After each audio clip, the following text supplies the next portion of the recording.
الله والصلاة والسلام على سيدنا رسول الله وآله وصحبه وسلم. المايك اللي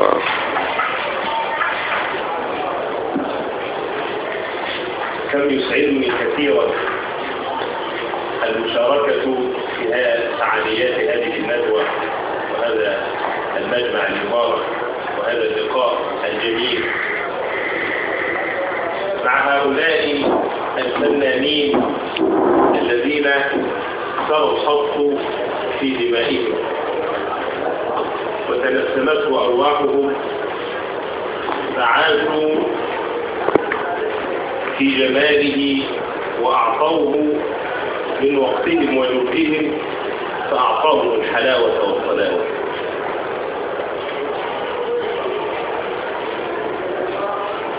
بداية عندما أتكلم عن الخطاب عبد الله الزهري رحمه الله تعالى فإنني أتناول شخصا أكرمه الله بهذه الموهبة الخطية الرائقة الرائعة التي أبهرت الناس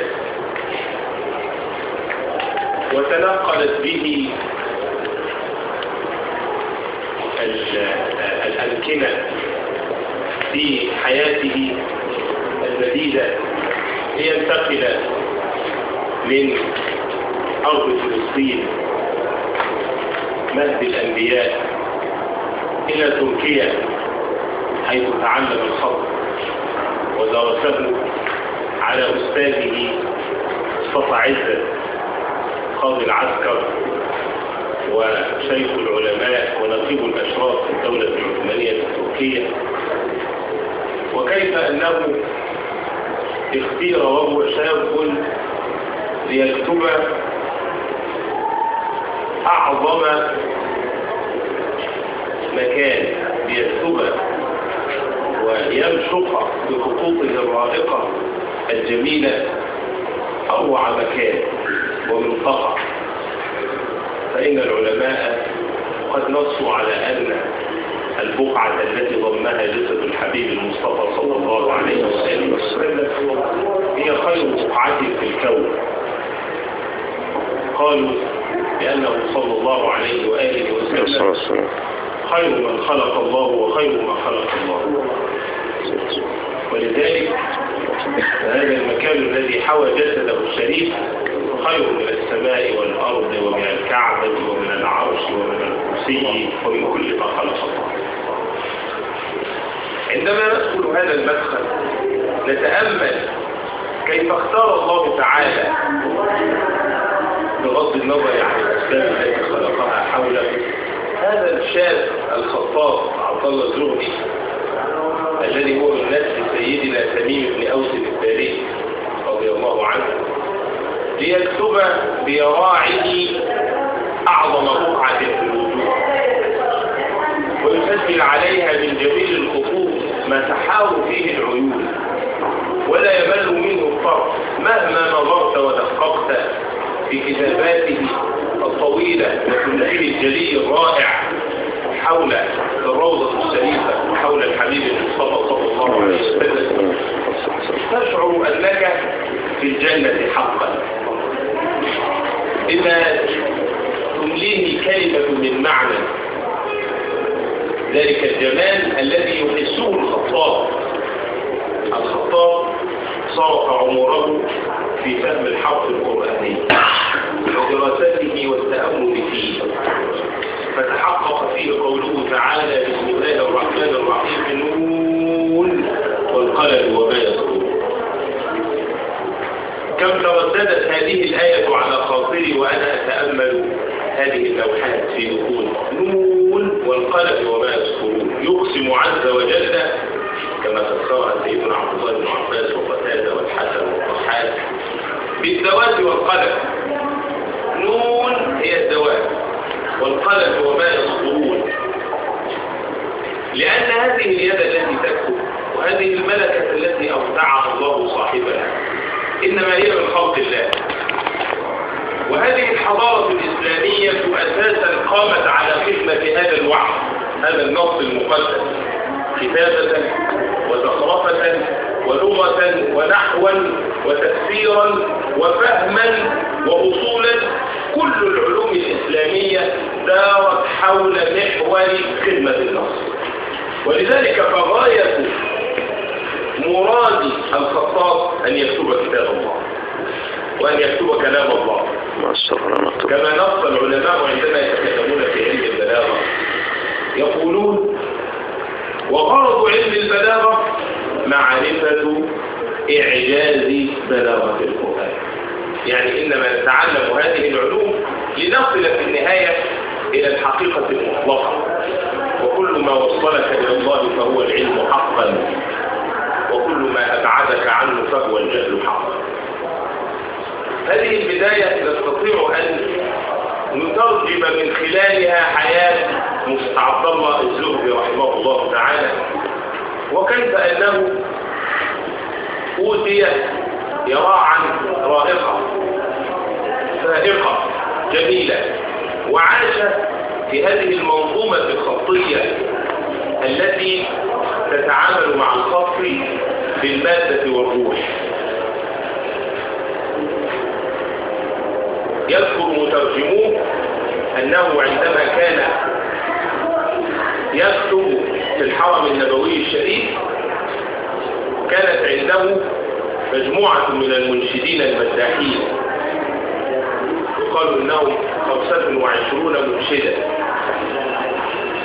فكانت تقاد الدخول وتعقد حلقة الذكر وينشدون في مدح الحبيب صلى الله عليه وآله وسلم، فتنطلق اليراع. وهنا يظهر الشرف الذي تكلم عنه المتحدث بارك الله فيه، خط شريف يظهر الشرف إن شاء الله، وتظهر الملكة على حقيقتها، ويزيد هذا الخط من حلاوة النص المقدس. نحن نؤمن كمسلمين بأن هذا الوحي من أمر الله، وهذا الكون من خلق الله. فإذا كان هذا الوحي من عند الله فإننا مطالبون، وكذلك فعلنا وفعل أسلافنا وفعلت حضارتنا، أن نؤديه بأحسن ما يكون الأداء، فهما وكتابة وتلاوة وزخرفة. ولذلك قال الحبيب صلى الله عليه وسلم: حسنوا القرآن بأصواتكم، وفي رواية حسنوا أصواتكم بالقرآن. كل ما هو متلقيه فأنت متلقيه، إنما الأمر أن يتوافق عالم الأمر مع عالم الكون. فإذا وصل الخطاط إلى منتهاه وكتب كتاب الله فقد حصلت عنده غاية المراد التي يريدها من فنه الجميل الذي عشقه وأبدع فيه. نرى في كتابات الخطاطين العثمانيين وفي كتابات عبد الله الزهري رحمه الله تعالى كثيرا ملامح للإيمان بالغيب. نرى كيف أنهم كانوا كثيرا ما يكتبون عبارات استعصى فهمها على كثير من أهل عصرنا أو من بعض من يعني لهم مشارب معينة في مثل المخاطبة أو الكلام أو ذكريات النداء للأموال. كثيرا ما رأينا من يكتب يا علي، من يكتب يا فلان يا محمد. امتلأ تراث الأتراك والعثمانيين أهل السنة والجماعة بهذه العبارات، وهذه في الحقيقة تعبير عن الإيمان بالغيب، وأن هذا الموت ليس عددا، وإنما هو حياة أرقى يرتقي فيها المؤمن ويرتقي فيها الشهيد إلى المراقي التي يخبر النبي صلى الله عليه وسلم بها بكرامة هذا المتوفى وهذا الحي، وأن الموت في الحقيقة ليس عددا، ليس كما يقول الماديون أنه إذا مات الإنسان الإنسان فإنه قد انتهى كل شيء. لا، الموت انتقال وحياة أخرى نراها في كتابات العثمانيين، ونرى كيف حصل لهم هذا المدد الروحي الذي أكرمهم الله به، وكيف أنهم من خلال هذه المنظومة، منظومة عشق مخاطبة الأقدمين والعيش معهم، كيف كانوا يعبرون عن ذلك في لوحاتهم الخطية وما يكتبونه من الحروف التي أبهرت العالمين، وكانت كما نرى حولنا سببت في إسلام كثير من الناس عندما يرون هذه الفنون الراقية التي أبدعتها حضارة المسلمين. عبد الله الزهدي رحمه الله تعالى استقر به الحال في مصر بعد أن كتب المسجد النبوي الشريف، وكتب أيضا كسوة الكعبة المشرفة، كتبها بعد أن أتى إلى مصر، وبعضها أعتقد أنني رأيت كسوة الكعبة في الآثار النبوية في سيدنا الحسين بخط عبد الله الزهدي، وكذلك قل هو الله أحد مكتوبة منسوجة، وقل لا أسألكم عليه أجرا إلا المودة القربى.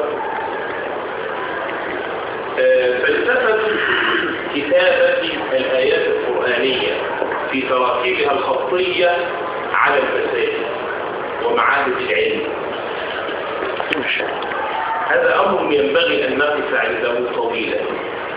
المسجد خير الأماكن في الأرض، والخط أعظم ما أنتجته اليد البشرية من الفن الذي يتصل بالقرآن والدين. فإذا اجتمع هذا مع هذا وكان موضوع القرآن، كان ذلك وصولا إلى الاتساق بين الكون وبين الوحي والدين. كتابة الآيات القرآنية هذه جاءت في زمن سيدنا عمر بن عبد العزيز، ووافق عليها فقهاء المدينة السبعة. وذكر ابن سعد في الطبقات أن عمر بن عبد العزيز لم يفعل ذلك إلا بعد أن استشاره. كتب من سورة والشمس وضحاها إلى آخر القرآن في قبلة المسجد النبوي الشريف. لماذا فعلوا هذا؟ نحن نقول إن هذه الكتابات القرآنية شاهد على تعظيم المسلمين بكلام الله تعالى وتقديسه له، وهذه توضيح للمنهج الرباني الذي يتوافق فيه عالم الخلق مع عالم الأمر، ويتكامل فيه جمال الشكل مع جلال المضمون، ويقرأ فيه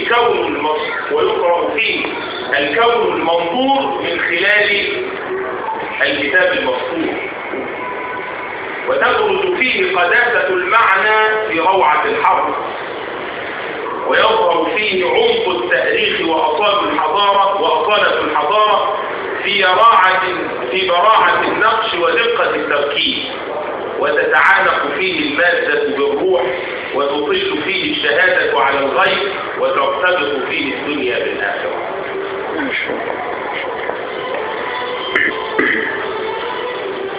عبد الله الزهدي رحمه الله جاء إلى مصر وكتب كثيرا من المعالم، وما زالت آثاره الخطية موجودة في سبيل أم عباس وفي سبيل الحنفي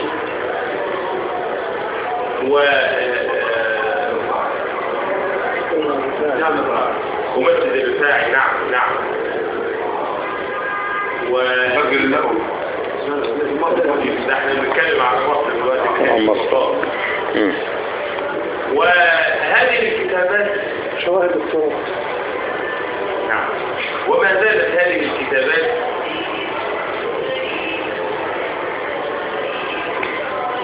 فيها تحمل يعني عمقا من الإلهام للخطاطين، وتحمل كثيرا من التراث العظيم الذي ينبغي أن نهتم به غاية الاهتمام. ينبغي أن نقبل على الاهتمام بالخط، فإن الخط من معالم الحضارة الإسلامية، المعالم المهمة التي قصرت فيها دول العالم الإسلامي في هذا الزمن. لما فهم الخطاطون هذا المعنى وقيمة الخط، كان للخطاطين عندهم قيمة وكان لهم شأن عظيم نحتاج إلى ذلك في هذا العصر. كتابة القرآن وكتابة الأحاديث النبوية الشريفة وذوق الكتابة من حولنا ينبغي أن يرقى عن هذا المستوى الضحك الذي نعيشه والذي تتأتى به أعيننا كثيرا عندما ننظر حولنا. عندما نفعل ذلك ونهتم بهذا الجانب الفني فإننا نكون قد حققنا مراد الله سبحانه وتعالى في هذا الجانب. نحن نتعبد الله بما نفعل، لأننا في الحقيقة نحافظ على ركن ركين من أركان الحضارة الإسلامية. عندما أكتب أنا كخطاط حرفا، أنا أكتب حرفا قرآنيا، وهذه الكتابة بما أعطاني الله تعالى من الملكة والمهارة تساهم في إبقاء هذا الفن القرآني وهذا الجانب العظيم المبهر من الحضارة الإسلامية. كان هذا الخط كان نحتاج إلى أن نحسن عرض بضائعه، والناس الآن يعرضون بضائعهم في جمال شكل مع قلة مضمون. نحن عندنا مضمون عظيم وكنز لو اطلع عليه الآخرون لانبهروا به. نحتاج إلى أن نحس أولا بقيمة أنفسنا وبقيمة ما نفعل، وأننا بما نفعله من كتابة ومن هذه اللوحات الرائعة الجميلة إنما نحقق مراد الله وفيما أقامنا فيه من خدمة الحرف القرآني وخدمة هذه اللغة التي هي أساس نزل بها القرآن الكريم، ففهمها والكتابة بها كتابة جميلة والعيش في جمالها ومعانيها شكلا ومضمونا عامل مهم من عوامل الحفاظ على الحضارة الإسلامية والتراث الإسلامي، وعامل مهم من عوامل التمسك بالقرآن الكريم. ما أحوجنا كثيرا إلى تصحيح كثير من المفاهيم التي تنتشر حولنا والتي تستهين بمثل هذه الفنون وتجعلها هامشية، وهي في الحقيقة من معالم الحضارة الرئيسية. لو أحسسنا بهذا وأحسننا عرض بضاعتنا وأخلصنا فيما نفعل، فأسأل الله تعالى أن يعود بالخط إلى ما كان عليه من الاهتمام والنماذج الرائعة التي نراها وما زلنا ننبهر عندما نراها في كل مرة، مثل عبد الله الزهدي رحمه الله تعالى. يعني شخصية فريدة يمكن أن تتكرر إذا استطعنا أن نكرر الظروف التي عاش فيها الموهبة الخطية التي تربت في وسط هذا الجو الروحي المفعم بالإيمان بالغيب، المفعم بالإيمان بما يحب. أحب ما تعمل لتعمل ما تحب. نستطيع أن نكمل المسيرة وأن نكون خير خلف لخير سلف إن شاء الله بإذن الله تعالى وحوله وعونه. نستطيع أن نفعل شيئا فيما أقامنا الله فيه هذا العمر بما أقامك الله فيه من الكتابة تستطيع أن تضاعفه ليبقى أثرك فيما بعدك، ليكون امتدادا لهذا الحرب القرآني، ويكون امتدادا للمسيرة المباركة لهذه الحضارة الإسلامية، الحضارة التي أفرغت جهودها في خدمة القرآن وخدمة النصر القرآني، ولم تهتم كثيرا بغيره من الفنون قدر الاهتمام الزائد الذي أولته هذا الفن، فظهر بسبب هذا الاهتمام ظهرت الثمرة واضحة رائعة جلية، نسأل الله سبحانه وتعالى أن يبارك فيها وأن يجعلنا ممن يستمعون القول فيتبعون أحسنه، وأن يعلي شأن الخط والخطاطين للعالم الإسلامي، وأن يعيد المدارس الخطية التي تفهم فلسفة هذا الخط وعمقه وما فيه من سر المعنى وروعة وجماله وروعة حروفه، لنكون بذلك فعلنا شيئا لحضارتنا ولبلادنا ولديننا، والله سبحانه وتعالى أعلم. ليه سؤال حضرتك قبل ما تخلص بس، من الناحية الشرعية كتابة القرآن أو المواعظ على المقابر من الناحية الشرعية يعني إيه رأي الدين في المسألة دي؟ لنا فتوى في دار الإسلام مفصلة في هذه المسألة. تمام. وهذه النقطة بالذات يظهر فيها واضحا الفرق بين المنهج الوسطي الذي يرى المسلمين عبر القرون قد أحسنوا فهم القرآن وفهم السنة وطبقوه في حضاراتهم، وبين المناهج المتشددة التي ترى المسلمين ضلوا بعد رسول الله، بدءا من كتابتهم ما كتبوا على جدار قبلته الشريفة وانتهاء بما نحن فيه.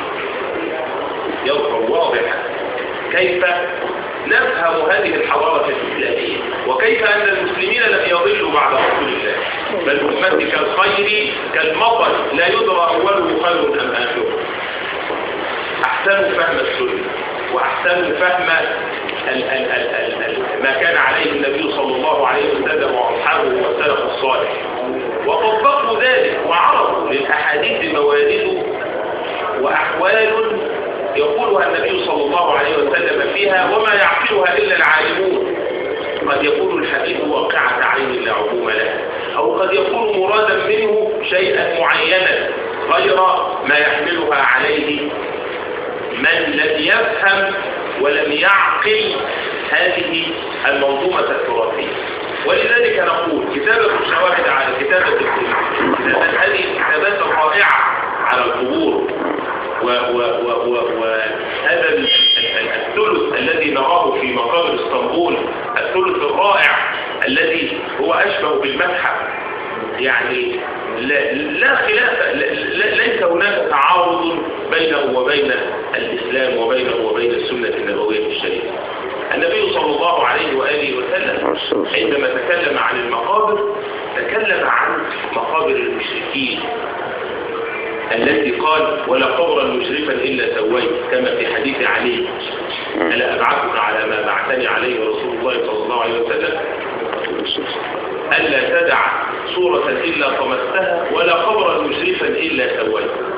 كيف فهم العلماء هذا الحديث؟ الحاكم في المستدرك يقول هذا الحديث محمول على غير ظاهره، كيف وشواهد قبور المسلمين في شرق الأرض وغربها. يبقى هو يتكلم عن المشركين، قبور مشركين، لكن لا يتكلم عن قبور المسلمين. قبور المسلمين النبي صلى الله عليه وسلم كما في سنن أبي داود أتى بحجارة عظيمة فوضعها عند قبر سيدنا عثمان بن مظعون، قال أعلم بها قبر أخي وأدفن إليها من مات من أهله صلى الله عليه وسلم. إذن أنا خلصت هو اللي سأل الموضوع لا يعرف في البحث، الموضوع السؤال يكون على أول أكمل. طيب إذا فالكلام هنا عن أن هذه الشواهد نص الأئمة على جوازها خلاف الشيخ. خلاف لا عاوزين ان ما ندخل في موضوع فتوى يعني طبعا في موضوع يعني حضرتك انا العبد الصغير امين الدكتور الثاني وهذا شيء يعني لا اواجه احد انا بتكلم مش مجال الان النقاش فيه يعني انا خلاف كبير يعني ما نقدر نوصل لحاجه. سيدي انا بقول لحضرتك انا جاي اتكلم عن علاقه الخط بالدين الإسلامي وأتكلم عن حضارة المسلمين وأتكلم عن عبد الله الزهري كتب الخطوط حول القبر الشريف وكتب عن القبر الشريف يا خير من دفنت بالقاع أعظمه فطاب من طيبهن القاع والأكل نفس الفداء لقبر أنت ساكنه فيه العفاف وفيه الجود والكرم. إذا عندما نريد أن نكرر نموذج عبد الله الزهري رحمه الله هذه العوامل لها أثر.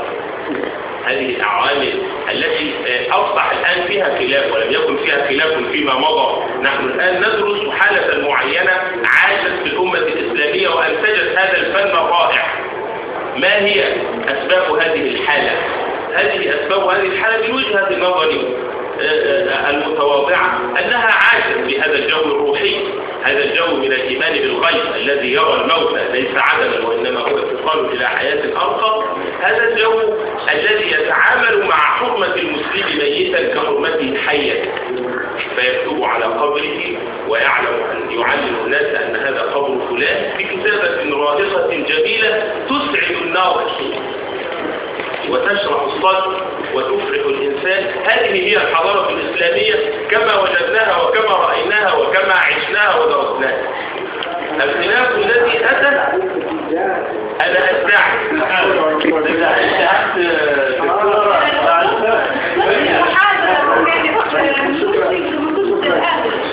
شكرا يا شيخ بارك الله فيك. شكرا. خلاص الآن احنا وصلنا إلى نهاية المحاضرات يعني الأربع محاضرات